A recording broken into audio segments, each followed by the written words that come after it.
This year marks the 30th anniversary of the 1996 Summer Olympic Games. The vibe in the U.S. was similar to the World Cup fever we're experiencing right now. Folks were hyped for this major global event.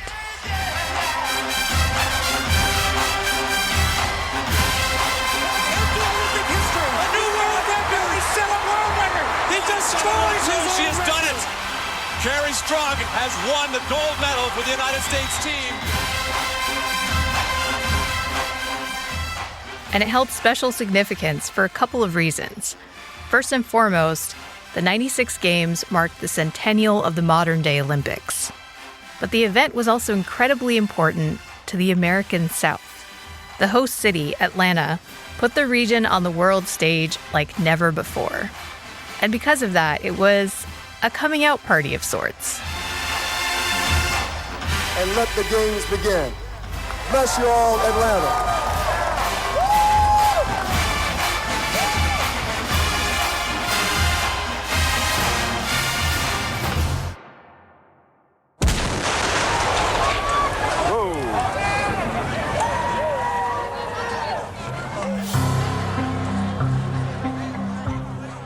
But halfway through the games, that festive vibe shifted when a bomb went off in Centennial Olympic Park. This is CNN breaking news. As you can see, the chaos, the tragedy, and now at this hour, live pictures from Centennial Olympic Park. 111 people were injured in the blast. One person died. And overnight, the games became part of a criminal terrorism investigation. Eric Robert Rudolph, the suspect in January's fatal bombing at an Alabama abortion clinic, was today charged with 3 other bomb attacks. The Justice Department says Rudolph was responsible for the 1996 explosion at Centennial Olympic Park in Atlanta. The FBI says that after the clinic bombing, Rudolph fled to the western North Carolina mountains.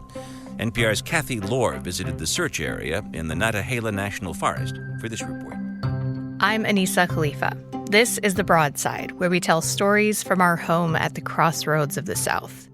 This week, we're looking back at all of this by sharing a podcast episode created by our friend Jeremy Markovich. Today, Jeremy runs the North Carolina Rabbit Hole newsletter and is an occasional guest here on The Broadside. But in 2019, he hosted a fantastic podcast produced by Our State magazine called Away Message. Jeremy has a knack for finding the stories inside of the story. And that's exactly how I would describe this episode.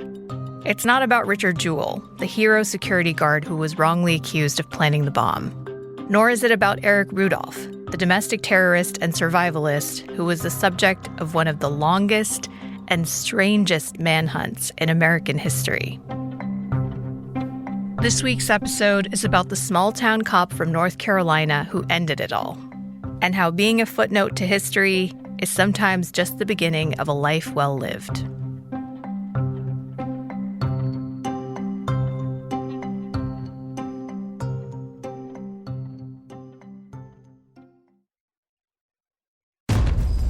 Queen Carvania stood haloed by the morning sun.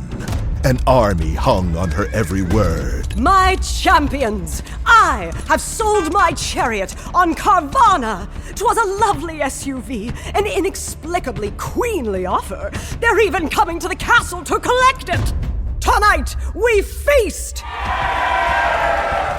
An offer you can feast on. Sell your car today on Carvana. Pickup fees may apply.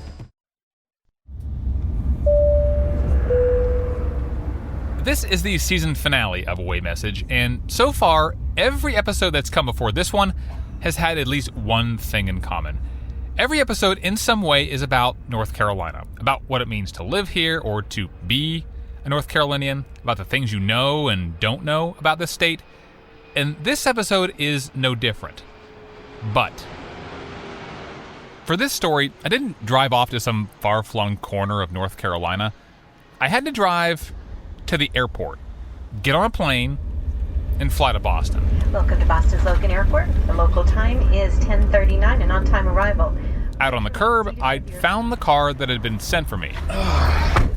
A police car. A nice day here for you. Oh my goodness, yeah. I rode in the front seat. Yeah. We had the Southern here yesterday. Oh, yeah. It was very...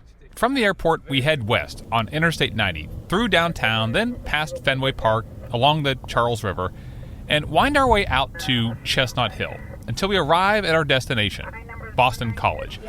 And it's there that I meet the man I'd come all this way to see, Jeff Postel. Hi, Jeremy. Hey, how are you? All right, welcome. And his coworkers are like, who's this guy with the microphone? What do you know? Come back. Not much. No. Are you going to pay me? No, that's not how it works. Well, that's how it works in my life.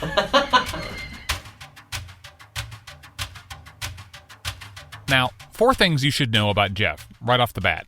My name is Jeff Postel. 1, I am a police officer. He's a lieutenant with the Boston College Police Department, where he's in charge of the patrol officers on campus. I can add color to this story of Jeffrey. Oh, yeah? I'm going to fill in some blanks.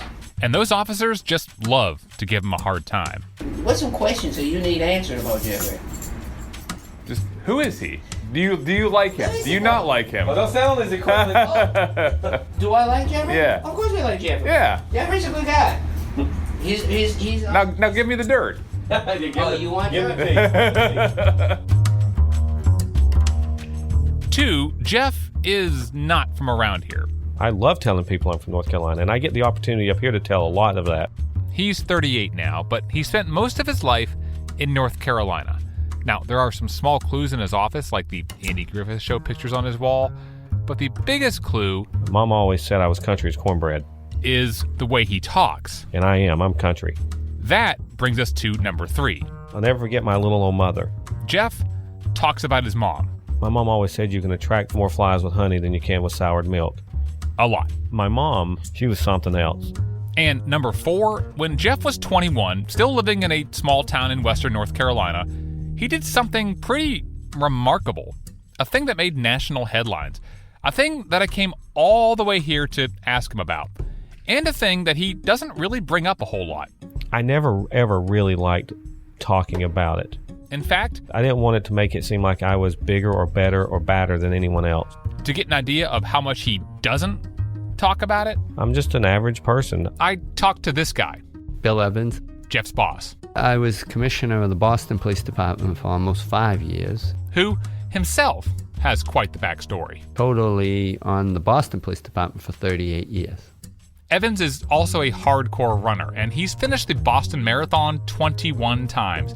In fact, he was on the course in 2013 when a bomb went off at the finish line. You see the scene right there, explosions right by the finish line. After that, Evans organized a massive search for the bombers, one of the most intense manhunts in American history. 5 days afterward, the hunt is over, the search is done. He was the first on the scene when that manhunt ended, when officers cornered and got into a shootout with the brothers who had planted the bomb. And the FBI and the Boston police have captured him. Evans went on to become Boston's police chief, but about a year ago, he took a new job, running Boston College's police department. How did you meet Jeff? Well, when I came here, Jeff was more than welcoming. Couldn't understand with that accent what a guy like that's doing in Boston. People always say I talk funny, having the city accent, but when I heard him, I was like, holy Jesus, what's he doing here in our city with that, that Carolinian accent, believe it or not. So, but we got to be good friends, and he does a great job. How did you learn about his background? Probably wasn't until a week into it, someone said to me, he's the guy who captured Eric Rudolph. I said, you got to be kidding me.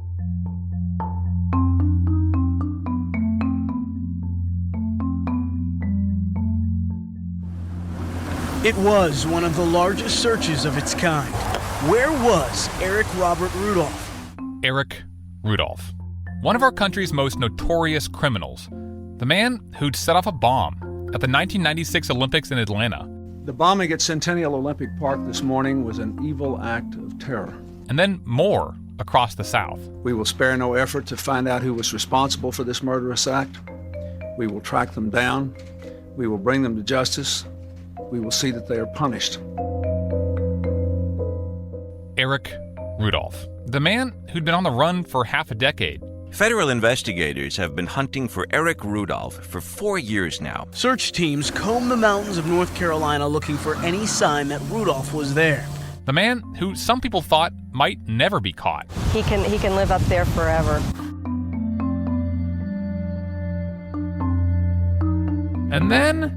Again, the FBI now confirms that one of its 10 most wanted, fugitive bombing suspect Eric Rudolph, is under arrest. One of the FBI's most wanted, now no longer on the run. Jeff is the guy who captured him. And I said to him, I didn't know you did that. He said, oh, yeah. You know, here's two guys who didn't know each other, who are in the office adjacent to each other, yet who played a role in the capture of two real villains out there. I just want to stop here and repeat that. The two men who are responsible for ending maybe the two biggest and highest profile manhunts in modern American history, they just happened, totally out of coincidence, to end up with offices next to each other at the same college police department in Boston. I did not know that before I came here. In fact, the whole reason why I jumped on a plane and flew up to Boston was because there were a lot of things that I didn't know about Jeff, which is pretty remarkable because the story that Jeff was involved in doesn't ever seem to go away. There's a bomb in Centennial Park. It shows up on crime shows all the time. Boom! There's like a mad bomber out there. And in about a month's time, I want you to say into this phone, there's a bomb in Centennial Park. You have 30 minutes. Clint Eastwood is releasing a feature film about the man who is wrongfully accused of having planted the bomb, Richard Jewell. And every time the story is told, Jeff Postel is depicted as sort of a minor character, if he's depicted at all. He's relegated to a few moments of screen time, or maybe a paragraph if he's lucky. The story is almost always the same, and it goes like this. Rookie officer Jeff Postel was on a routine patrol at the Save-A-Lot when he arrested Rudolph. Rudolph is captured and arrested in North Carolina by a rookie 21-year-old police officer. By a local rookie police officer. It was a young rookie officer, Jeff Postel. Eventually, he was finally arrested by a rookie policeman in Murphy, North Carolina.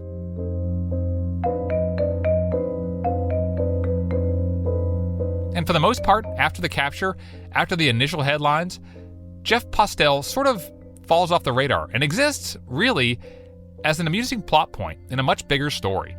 So, I wanted to know, what's it like to be that guy?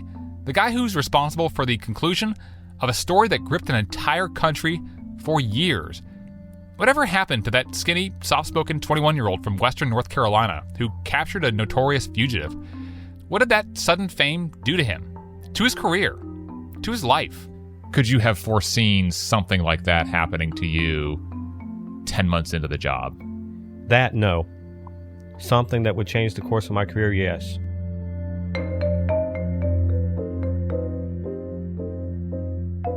And so, in this season finale, we are bringing you the story of a man whose full story really hasn't been told.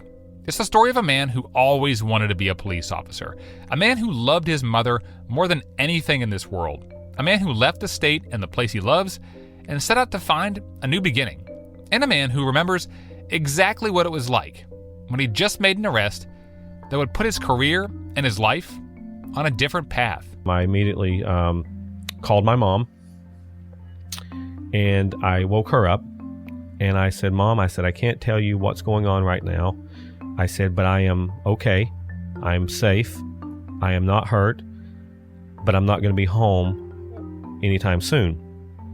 And automatically, mother instincts pops in. Oh my God, are you okay? I said, Mom, I need you to just turn the news on and just stay on the news, and you'll see.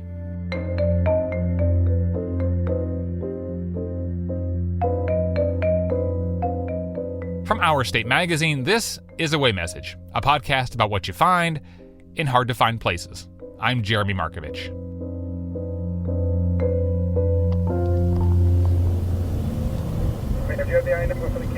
So, not long after I arrive, Jeff and I hop in his cruiser and drive around Boston College's campus. And then you come up onto the Gaston Hall, and it's just an absolute beautiful, beautiful building. I mean, not to sell it short, but yeah, it does kind of look like a little Dookie, looks kind of like it would be on something out of Duke's campus. Yeah. It's its own thing, though. It is its own thing. We don't compare ourselves to Duke. Jeff doesn't get in the cruiser much these days since he's a supervisor, but I get a sense of what being a police officer is like here. Jeff checks on a door alarm. There's a parking issue. At one point, he kicks on the siren. What's going on? An elderly female has taken a fall up here on the ground. She ended up being okay.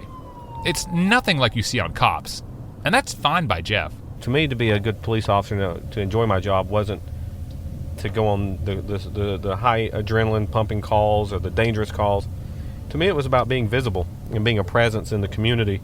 And that was the job that Jeff has wanted to do pretty much since he was born. In fact, I laugh and say I think my first words was popo, because I have never wanted to do anything other than be a police officer.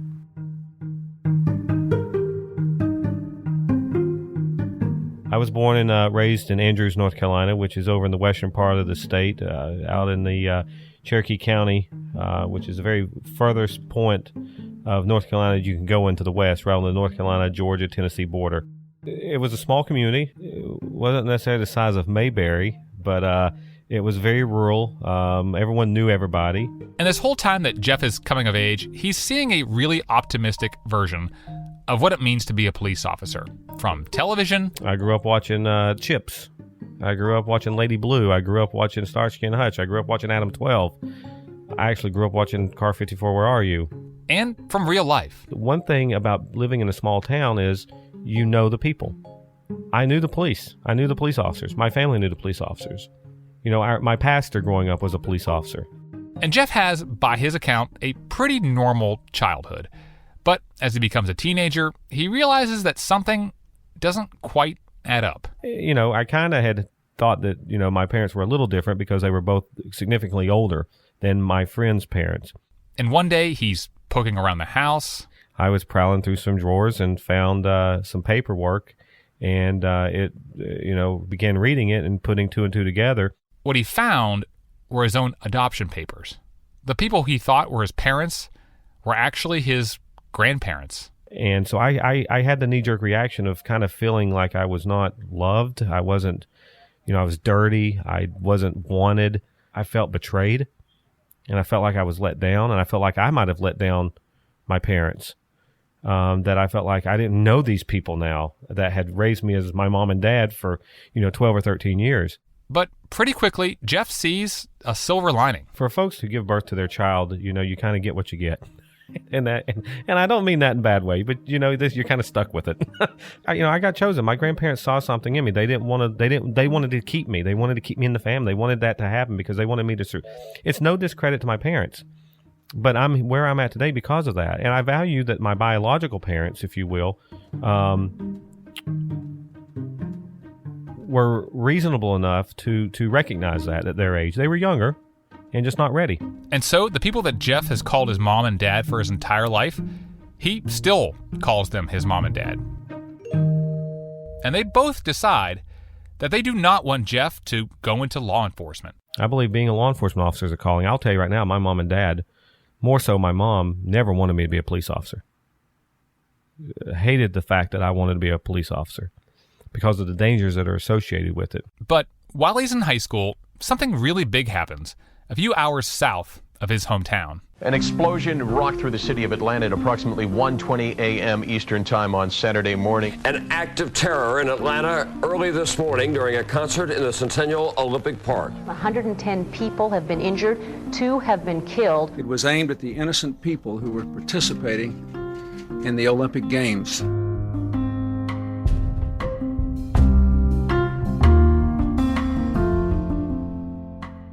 Between 1996 and 1998, Eric Rudolph had conducted a series of bombings in Georgia and Alabama. This is Chris Swecker. Back in the day, I was the special agent in charge of the North Carolina FBI operations. How did this manhunt start? Well, it started when a bombing took place in Birmingham, Alabama at an abortion clinic. I think this was his 4th bombing. And Swecker says it's at that bombing in Alabama where someone watches a man walking away from the blast and getting into a car with North Carolina license plates. And based on that information, he was identified as Eric Robert Rudolph. Not long after, police swarm Rudolph's home in Cherokee County. Unfortunately, he had been watching TV when he got back to his house and saw that he had been identified and there was a manhunt for him. And law enforcement got there literally probably minutes after he fled. And that began the longest, most intense manhunt in American history. Well, the initial manhunt was more like an occupation of western North Carolina. This 550,000-acre area, The Nantahala National Forest, is where FBI agents say Eric Rudolph has been hiding. I mean, there were literally hundreds of officers from all these different departments. I remember a time you couldn't get a motel room in this town for 2 years. Camped out. It's a job that we have to do. Walking the trails, searching the mountains. It's our assignment, and we have to carry it out until it's over. Chasing down leads, of which there were very few. You'd have to have every troop in the U.S. Army to search 1 acre apiece, and then you need 3,500 more additional troops just to cover that area. We put cameras up in the mountains, on the trails. We hired people from the Cherokee Indian Reservation to walk the trails. It is dense and deceiving. You know, searching a mountain is a lot different from searching flat land. You've got a lot more square footage, a lot more acreage. On one side, a jagged rock wall goes straight up. There are caves, there are little crevices, there are hills and valleys. On the other side is a thick gray tangle of tree limbs. There's extremely dense underbrush. I mean, even a small animal has trouble fitting into some of these rhododendron thickets. So the manhunt went on, and they brought tracking dogs in from Georgia, and they looked for him for about a total of 5 years.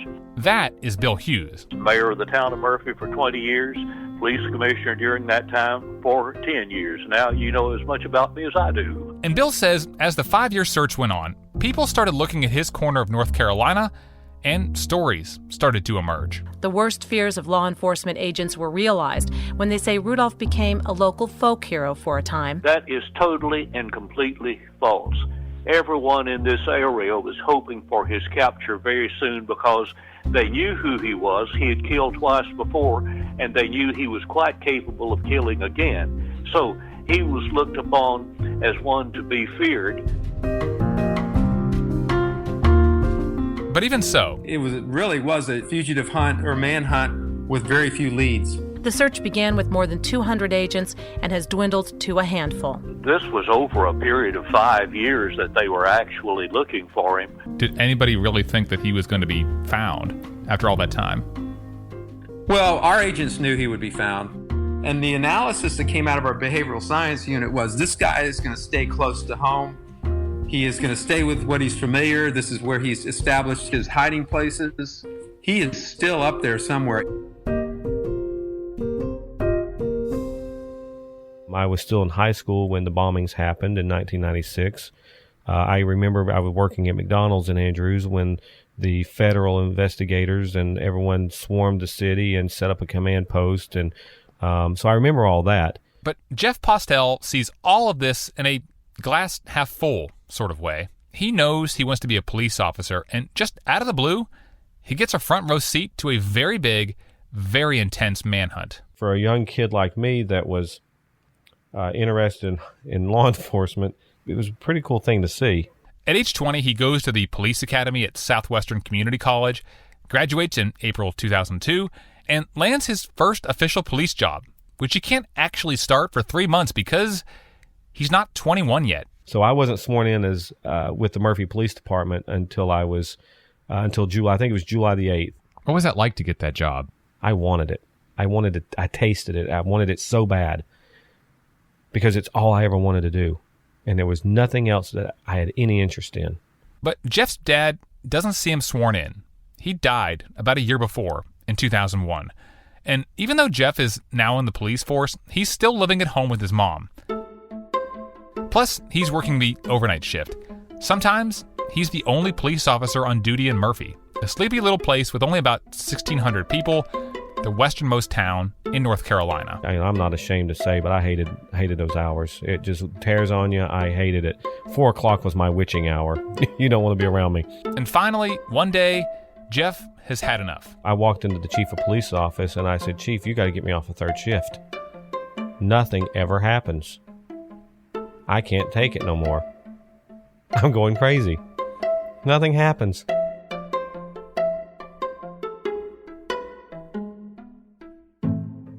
And I was in the process of being moved off the third shift and being brought onto the second shift so I could get more involved and active and engaged. But Jeff still has to work the overnight shift over Memorial Day weekend, 2003. It was any other night. It was going into a Saturday. It was a Friday and a Saturday, so it was on a Saturday morning.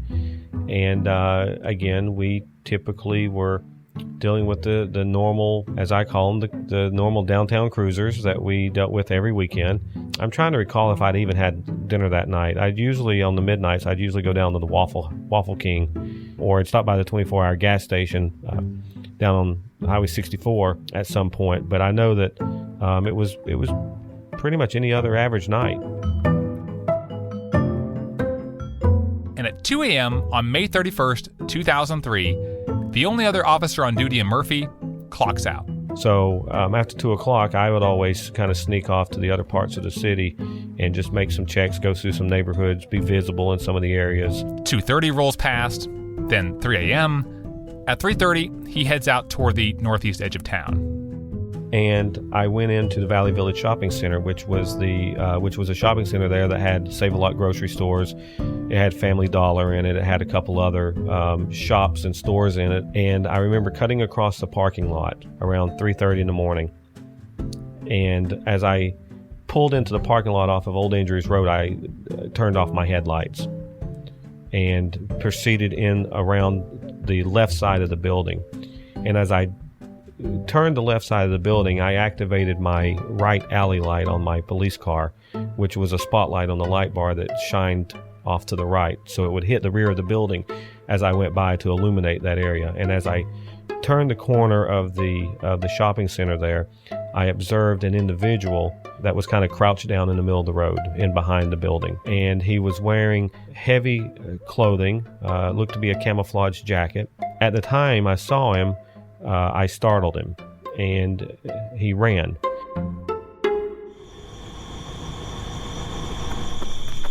As he was running, I noticed that the individual had a very large object in his possession, and it appeared to be a dark in color, and it appeared to be a long gun, some sort of a weapon, a long gun. Not knowing exactly what it was, I immediately radioed dispatch and said I potentially had an individual B&E in progress, and I was at gunpoint with a man. He had ran to the rear of the building, and there was a stack of milk crates that were on the loading dock, and he had concealed himself behind that. So I had exited my patrol car, took cover behind my driver's door, and began giving commands to the individual to come out. He eventually emerged from behind the milk crates, came off the loading dock with his hands up, and I had him on the ground. Do you remember exactly what you said to him? The definite tone of voice was to show me your hands, come out with your hands up. I certainly, the tone of my voice was a tone of authoritative as well as fear. So I would be lying to say if I wasn't scared. I'd been on the force 10 months. I began to approach him as I could hear sirens in the background coming. So I didn't know where my backup was coming from, but I knew that I had called for help and that they could tell in my voice that I was in a serious situation. The other officers arrive, they get the man in handcuffs, and it's only then that Jeff starts to get a good look at him. So I had already began a field interview with him, pat frisking him down for safety, discovered that what I thought to be was a long gun was actually a large black mag light, very much similar to what the troopers would carry, very long, and it was slung over his body with like a homemade sling, and he was carrying it as if it looked like a short-barreled long gun. He certainly appeared to be disheveled, appeared to be as living out, not necessarily in the element for a long period of time, but he'd certainly, you could tell he was certainly not coming from a residence. He wasn't clean-shaven. The officers ask for ID. The man says he's homeless and doesn't have any. They ask for a name and date of birth. But when Jeff runs them through a criminal database, nothing comes up. And he made a comment that I don't have a Social Security number. And then he quickly recanted his statement and said, well, I haven't had a need for one in some time. And so that was another one of those red flags that said, you know what, I'm going to take him in. And I can still to this day remember him sitting in the back of my police car and me viewing him through my rearview mirror and him having just a death stare at me. And just seeing his eyes. He had the coldest eyes. They get to the jail, and Jeff and the other guys are like, wait a minute. The deputy said, you know, he's got a real uncanny resemblance of Eric Rudolph. And, you know, here I am, a 21-year-old rookie police officer working in, you know, by myself in Murphy, North Carolina, even though it's in the area that the manhunt had occurred, is sitting there thinking to myself, there's no way that this is who that is. Funny thing enough, I asked when we got to the jail, do we have an FBI wanted poster or anything on Rudolph? And we couldn't find one. So I went on the FBI's website and I pulled up his FBI wanted poster. So as I'm sitting there reading these things, okay, you know, brown hair, check. Blue eyes, check. Receding hairline, check. Attached earlobes, check. Scar on the chin. And then I sat back in my chair and I looked across the hall, and he was sitting with his, still handcuffed, with his hands behind his back, and his head was leaned back in the chair and he was staring at the ceiling. And the scar on his chin was staring right smack dab at me. And that's when I started getting, and I, you know, to this point I get a little fidgety with it. That's when I started saying, we may have something here.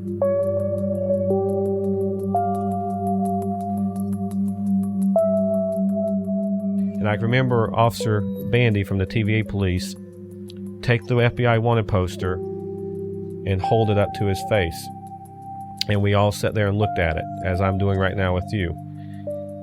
Now, he had no idea what we were doing. He had no idea what was on this paper. But we have it behind him so we could kind of look at both. And I can remember having it asked of saying, tell us who you are. And he responded by saying, well, what does the paper say? And we said, well, that's not what we asked. Tell us who you are. And with a little snicker, he looked up and says, I'm Eric Robert Rudolph, and you've got me. Well, immediately my knees knocked. My knees knocked so hard I about answered them. And I said, oh boy, this is big.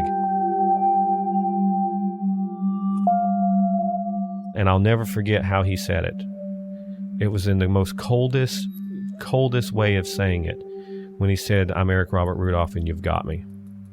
And I can remember backing out of the room and going into the office again and getting on the phone and calling the chief of police. And I can actually remember the chief saying, you know, calling him up, and I said, Chief, I think you might need to come in for this.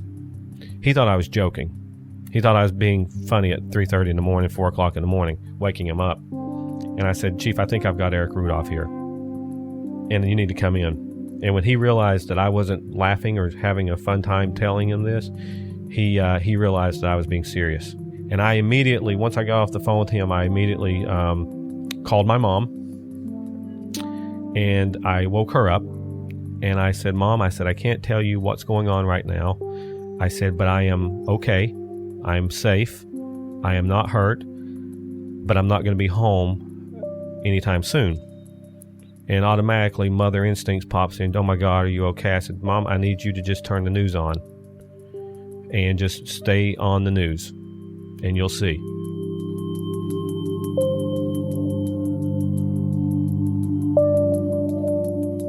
Coming up, the moment when the world learns about Jeff Postel, and the moment that Jeff learns about what he's meant to be. That part of the story, when Away Message continues.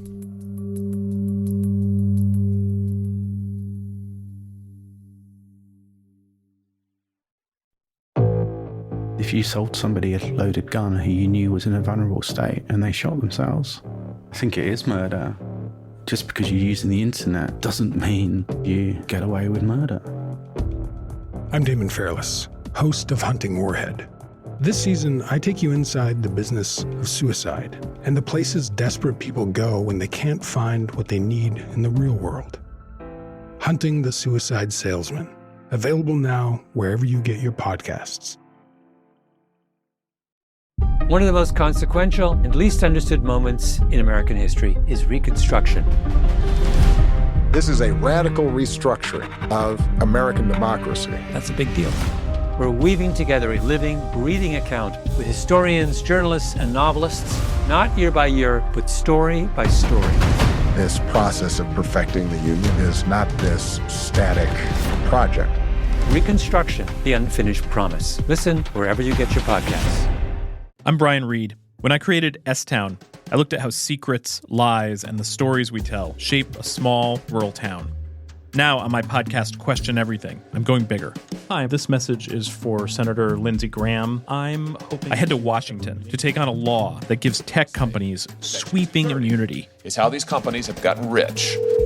Senator Durbin's office. Join me as I go after big tech on Question Everything from Placement Theory and KCRW, out Thursdays, wherever you get your podcasts. This is a CBS News special report. The FBI now confirms that one of its 10 most wanted fugitive bombing suspect, Eric Rudolph, is under arrest. One morning, I got a call that they thought they had him. This is Chris Swecker again, the FBI agent in charge of the search for Eric Rudolph. He was caught basically dumpster diving by a young officer with the Murphy Police Department. The chief told me, Mayor, we arrested Eric Rudolph last night. That's Bill Hughes, who was mayor of Murphy at the time. And I said BS, except I said the words. He said, no, for sure, we've got him. Jeff caught him dumpster diving. I said, you got to be kidding. He said, no, he's in jail now. So I got in my car and I got from Charlotte, North Carolina to Murphy in about 2.5 hours, which is warp speed. The FBI had guards with machine guns on top of most of the tall buildings here in town. And you could walk under the buildings and look up and see a gun barrel sticking over it. That was something to which we were unaccustomed, but...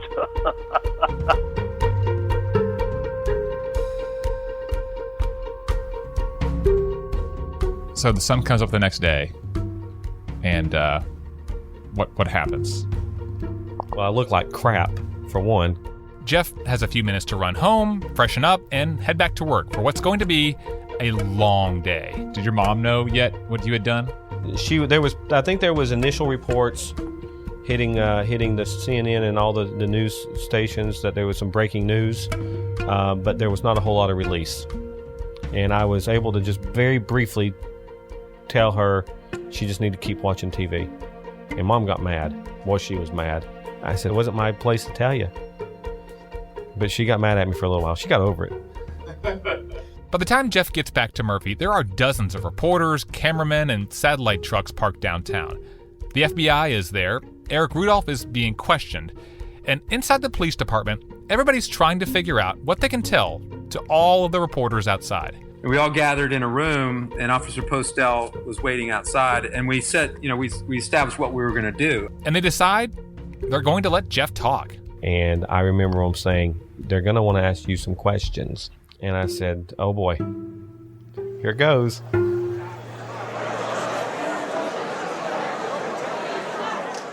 And I remember sweating like nobody's business. And when you walked into that press conference, How you doing? How are you? There were so many people, so many cameras, and so many lights that I thought I was going to get a sunburn. I was under the impression I had a potential breaking and entering. I had never been thrown into front of cameras or anything like that before. He was not a talker. He said very little at the press conference, very unassuming. He just basically said I was, just doing my job. It's just in a day's work. Don't really deserve any credit. It was bedlam, chaos, and he did a fantastic job. Leaving that press conference, I didn't realize I didn't realize what was going to come after that. And naive me thought, well, you know what? I did it. It's over. That was just the beginning. Rookie officer Jeff Postel was on a routine patrol at the Save-A-Lot when he arrested Rudolph, but had no idea he'd captured one of the FBI's 10 most wanted until his backup arrived. The primary story was Officer Postel. A rookie cop with less than a year on the job, just a 21-year-old local boy raised by his grandmother, suddenly thrust into the international spotlight. I mean, he was the story. Here's a young officer captures the most wanted fugitive in probably one of the most extensive manhunts short of Patty Hearst. Now, months later, the hype still has not died down. I get it everywhere I go, whether I go eat or if I'm on duty, whether I'm out with family. People recognize me, they come up, they shake my hands. I've received a large, enormous amount of fan mail. He was exactly what they were looking for. At one point, we ended up not talking so much about the actual incident itself and more in terms of who I am as the person, because we didn't want to jeopardize the investigation. He was just walking public relations for the police department. How's that? Everybody liked and respected him. Postel's become a poster boy for local police across the country. I catch a lot of stuff for being a young officer. Though he says he doesn't deserve that recognition or the $1 million the FBI promised to the person who caught the fugitive. From day one, the $1 million was something that was not a priority of mine, and that it was something that I didn't feel that I needed or deserved. Well, I felt like he certainly deserved it, but through one legal maneuver, another legal maneuver, this, that, and the other, being on duty, being paid, all that played into it, and he didn't get it, and I always felt he was very shortchanged on that, but it didn't bother him. He told me, he said, "Mayor, that doesn't bother me one bit." He said, "I've never been rich, so you never miss something you never had."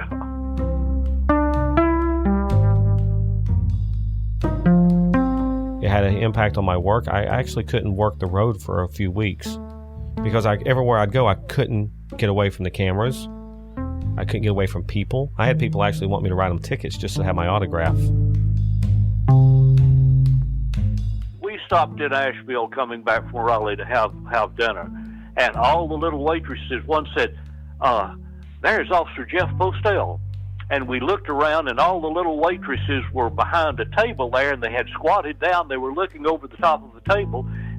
And Jeff looked down and said, "Well, come on out." And about a dozen came back, and they wanted to hug him and get his autograph and all that. And, of course, Jeff was just absolutely delighted. Incidentally, after that, he was voted one of America's most eligible bachelors. You're in People magazine, being listed as one of the 2003's most hottest 25 hottest bachelors, which is on your desk, which you were just rolling your eyes at right now, because like you're there with there's Ashton Kutcher and Prince William, and then there's you, and you're flipping through there now. I haven't seen the picture, but I'll okay, yeah, now you got to do it. Oh, look at you, like that smoky look there, like looking off camera. Yeah. Apparently it was a slow news day when they selected me for this.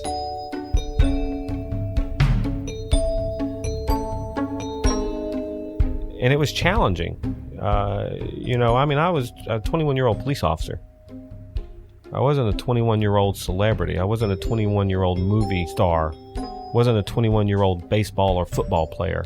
I was a 21-year-old police officer. And now I'm, for lack of better words, somewhat of a celebrity. And I just never saw myself as a celebrity.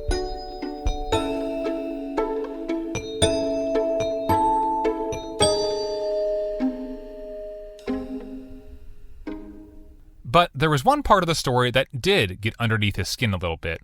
In some accounts, he was portrayed as lucky, as if any officer who would have been on patrol that night would have caught Eric Rudolph. It was nothing about luck. It was about being in the right place at the right time. It was being vigilant and being visible and working through the incident.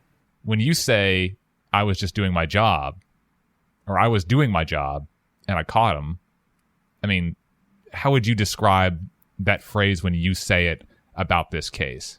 Well, exactly the way it sounds. Going back to my field training officer, Mitch Boudreau, and one of the things he always taught me was to change up my patterns and not get into a standard pattern, because That's what will get you hurt and killed in this line of work, is if you have a pattern that you become complacent. So what he meant by that was, do your job differently every night. Don't do the same thing every night. Don't go check the same building at the same time in the same manner every night. Change it up, because people watch the movements of the police, especially if they're doing something where they don't want to get caught. And it turns out that Rudolph had been watching the movements of the Murphy police very closely. He had mapped out for months, if not maybe the past year or so, a pattern that the police officers would check that building. And over the last 10 months, he couldn't keep track of the patrols that would come through there. And he actually said this in his report. He could not put a pinpoint on when a patrol car was going to come through there over the last 10 months to a year that I had been on the force, because I didn't have a pattern. And that I had almost caught him once before. Had it happened that night, he had a gun. And it could have ended differently. And so, chance favors the prepared mind. Training pays off. And that's what the success of this was from.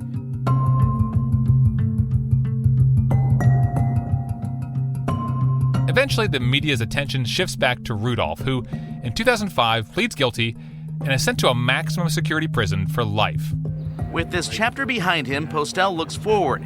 He has aspirations to join the FBI or become a police chief one day.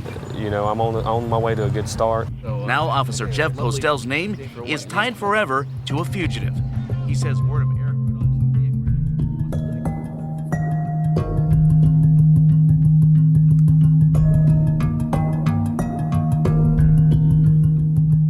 And that is where the story of Eric Rudolph ends. But Jeff Postel's story, it goes on. And that's the story that put me on a plane to Boston. Because really, Jeff could have chosen a different path. He could have decided to lean into his fame. Instead, life calls him somewhere new, to a new job, and to a new calling, in the place that he now calls home, Taunton, Massachusetts. It's a small town, an hour and a half south of Boston, a town 1,000 miles away from Murphy. And so that's really why I came. I wanted to know how he got from there to here. I realized that I needed to kind of expand myself. I needed to grow. I needed to develop more myself. I needed to become who I am as a person and follow my interest and follow where I could be who I wanted to be and do what I wanted to do. And my cousin was living up in Massachusetts, and he said, why don't you come up and visit? So I said, yeah, it wouldn't hurt. I'll come up and visit. I hadn't seen him in a while, so I came up and visited. Fell in love with the area. Met a very special person up here. And I said, you know what? I'm at a unique point in my life where I need to think about my future and what makes me happy. And so I moved up to Massachusetts. And so I became a Boston College police officer in December of 2009. And I've been at Boston College since. I was able to finally be happy with who I am as a person and not have to, hide who I am as a person and be worried about who I am as a person. And so when I came up on vacation, I was able to meet he was a young fella, not no more, he's old. He and I both are old. And we hit it off. And it's somebody that I decided I want to spend my life with. And it's just like if it's any other relationship. So since 2008, we've had our family. We have been a family. And you know what? When Mom came up here in 2009, she had no clue. Well, she had a clue. She didn't have a clue. And we finally told her. And it was a little bit of a shock at first for her. A little bit of a shock. But she quickly got over it. And she loved him like a son. I have served as an LGBT liaison for this department to the LGBT community here for several years. But I have sat down with several individuals, young people, and said, listen, if a little 70-year-old woman from Western North Carolina can accept that fact of who her son is, then anybody can. And I try not to get emotional. You never really ever stop caring about your parents. And especially when you realize everything they did for you and they didn't have to do it. The pride that they instilled in me and the values they instilled in me has led me to where I'm at. It's led me to realize how important it is to give back to people and to give people a chance. And that's what led me to adopting my son. My son is 18. Strangely enough, my son was adopted when he was 13, at the same age that I found out that I was adopted. He was adopted in June of 2014, the year my mom passed, and she did get to meet him, so that was kind of fun. And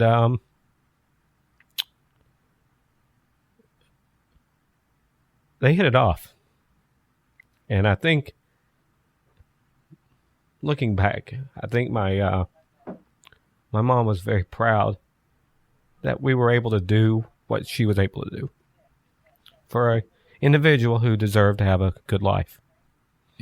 Just over spending time with you over the last couple days, it's easy to see the outsized influence that she had in your life. Now that she's gone, how much of an influence does she have in the life of you and your family today, in the job that you are in today, the person that you are today? Absolutely everything. Every bit of me. So my mom worked full-time till she was 76, 77-year-old. She had COPD. She had emphysema. And she just couldn't continue working that full-time. She did caretaking. She worked in the food services. She did everything she could to make ends meet. Finally, she couldn't do it anymore. And she had to swallow her pride and go ask for some help. And she got very little help.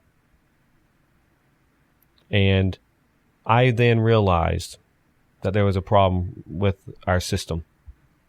That the people that needed help aren't getting help. The people that need a voice don't have a voice. Like my mother. And so I said, you know what? If she's hurting like that, then there has to be other people. And so I decided to run for office.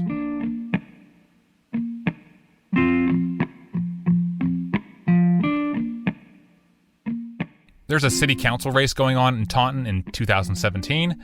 Jeff puts his name in, along with 13 other candidates. I'm not from Taunton. I wasn't known in Taunton. I don't sound like anybody from Taunton. But I hit the pavement. I try to represent everyone fair and equally and impartially, because that's what they deserve. And so I pounded the pavement. I met with people. I listened to people. And I worked hard. I worked my butt off. People up here think I have a real strong Southern accent. Like I'll say reckon. I reckon I'll do this. Or I'll say y'all. Or I'm going to go home and fix dinner. Fix dinner is one of those. And they'll look at me cross-eyed and say, is it broke? That's a way that I utilize being a North Carolinian up here, because it's a icebreaker, because people want to know where you're from. And so you're able to get the conversation started. And then you start getting more conversation. And once people up here start feeling comfortable to talk to you, they can kind of relate. Live, they talk. And that brings us to election night 2017. And when the votes were counted on that night, the unthinkable and the unimaginable happened. An outsider, young fella that grew up and was born and raised in North Carolina, had no connections to the city of Taunton, talked funny to their standards, came in first place out of a field of 14 candidates, 9 of which were incumbents. And I was elected city councilor in 2017. I'll never forget the feeling. Very much similar to the night that Rudolph was arrested. I removed myself from the excitement. I sat down, began reflecting, and preparing myself for what was going to come.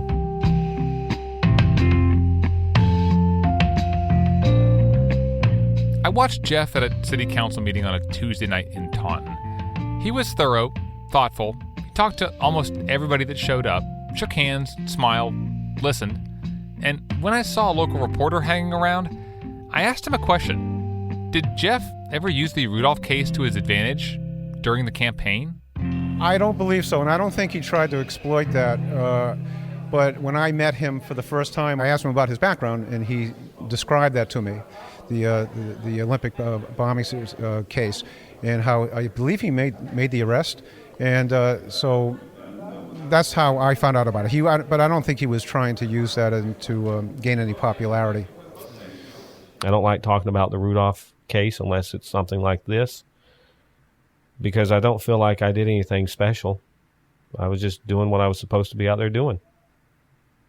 I don't believe it defines who I am as a person, and I don't believe it defines what I would have accomplished in my career or in my life. Had it been someone else, my hope would have been that they would have remained as humble as I was and still am, and not forgotten who they are as a person, as a professional, and maybe where they come from. I still stand by my comments that morning. Folks, I'm just doing what I was hired to do. Jeff made the arrest of a lifetime, 10 months after he became a police officer. He could have spent the rest of his life being the guy who caught Eric Rudolph. Instead, he's just trying to be Jeff Postel.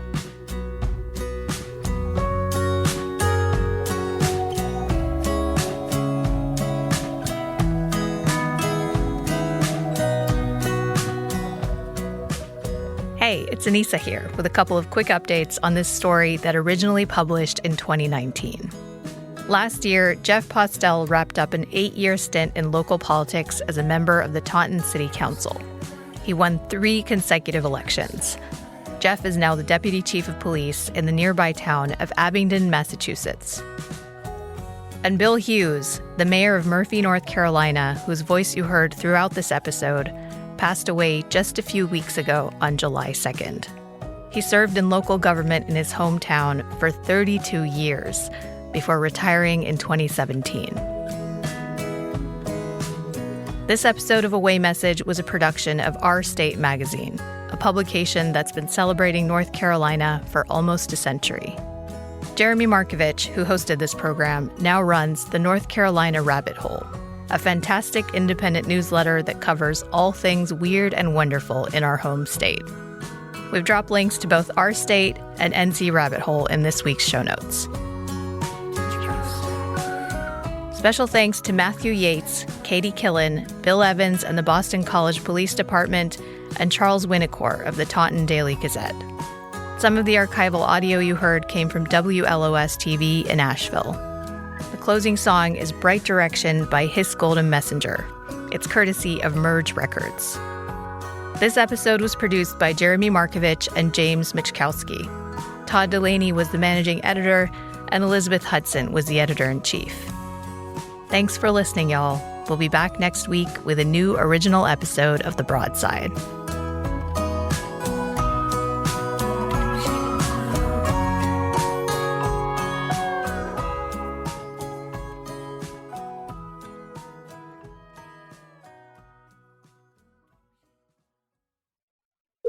Hello, and welcome to Pluto Phone. If you know the name of the movie you'd like to see, just stream it for free on Pluto TV, where all your blockbuster favorites are landing all summer long. Catch Anchorman, The Legend of Ron Burgundy. Fantastic. The Matrix Trilogy. Welcome to the real world. Mean Girls. Shut up. Titanic. I'm the king of the world. And so much more. For showtimes, press nothing. They're free 24/7. That is so fetch. On Pluto TV. Stream now, pay never. Think your favorite theme park attraction is world class? Well, we're putting that claim to the test on For Your Amusement, the podcast where we exhaustively evaluate the world's most popular theme park rides and attractions. I'm Ryan Bergara. And I'm Byron Marin. And on this podcast, we'll hit everything from the legendary classics to the newest headliners in full detail. That's right. The thrills, the theming, the storytelling, the history, and whether they actually deserve the hype. One attraction at a time, we're answering the ultimate question. Is it truly world class? We nailed that. No, I think that's great. You love it? Find out on For Your Amusement. Follow, rate, and review For Your Amusement wherever you get your podcast. Bye-bye.